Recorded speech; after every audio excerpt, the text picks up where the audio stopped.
Somme 11. Ou chef sans bail. C'est un somme David. C'est bon côté Seigneur m'a chercher protection. Qui j'en nou ka fait dim courir al cacher corps dans monde tant kou oiseau. Parce que méchant yo paré banza yo, y a visé ak flèche yo pour yo tirer dans fait noir sou moun k'ap marcher droite yo. Pa gen rien yon bon moun ka fait les tout bagay tête en bas.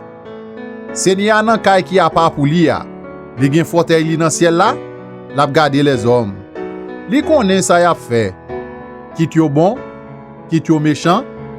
Bon Dieu a gade ça y a fait. Li pa vle wè moun ka fait méchanceté. Li voye charbon di fait ak souffle chaud sous méchant yo, tant kou la pli. Li souffle yon vent chaud kou di fait sou yo.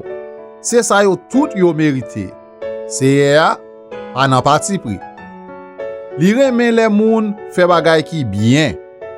Moun ki marche droit yo va paraître devant li.